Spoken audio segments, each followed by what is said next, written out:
What's up, everyone? Marc Lobliner, TigerFitness.com. A man, a legend, the myth, Sergio Oliva has passed away today at 71 years old. Mr. Olympia, 1967, 1968, and 1969. 71 years old, living way past his life expectancy for his ethnic group. The guy was everything that, born on July 4th, 1941, he represented the American dream to me. And I always looked up to him. I read about his battles with Arnold. I read about him warming up in a big white butcher's coat and just surprising everyone with the physique he displayed. Amazing waist, amazing physique, and an amazing person.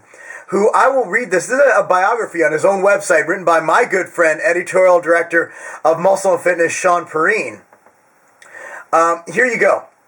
So, basically, 20-year-old world-class weightlifter Sergio Oliva knew that the occasion of the 1961 Pan Am Games in Kingston, Jamaica, might be his last best chance to escape the confines of Castro-controlled Cuba. He was born in Cuba. With speed of foot nearly on par with his strength, Sergio sprinted for the nearby American consulate. He and the entire Cuban weightlifting team, who immediately followed his lead, were granted political asylum, and more significantly, their freedom. You know, just reading this story, and I already knew some of the story, but I never really paid attention to it. It's just something to be said about a man who dedicates his life, and not only as a bodybuilder, but as a police officer, as a servant to society, helping keep the streets clean, always someone to contribute to bodybuilding, always someone who, you never hear anybody speak anything bad about the myth. And I'm someone who's been in this industry for many years.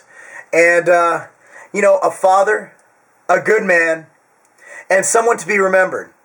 So the next time you see an old photo or this and that, just remember that there's more to Sergio Oliva, sorry, I'm bad at pronouncing things, than just a wasp waist and maybe the thickest back, best lat to waist ratio we've ever seen in bodybuilding. There's also a great man who lived the American dream and worked his way up and is somebody for all of us to look to and say, you know what? Anything's possible. And for that, my prayers, thoughts and prayers, as well as my company, TigerFitness.com, MachineMuscle.com, MTS Nutrition, Tech Nutrition, everybody, our prayers go out to your family. Thank you so much. I'm almost in tears just thinking about this. Thank you so much for all you've given to the sport, all you've given to this industry. You were instrumental in what it's become, what it stands for. And hopefully we can carry on your tradition. And of just being a hardworking person. You know what? I'm pretty much without words here because you think someone like this, that I grew up looking at his picture on the gym wall, and none of this I thought about.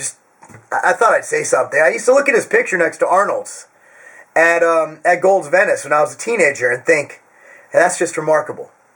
And you look at these guys like they're superheroes, like they can't die. They're not human. They're not mortals.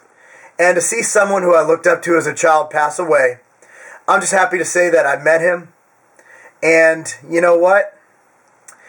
He's brought a lot to the sport. And for that, send your prayers. If you're not into praying, send your thoughts to his family. And he lived a long, as far as I know, a very fulfilling life.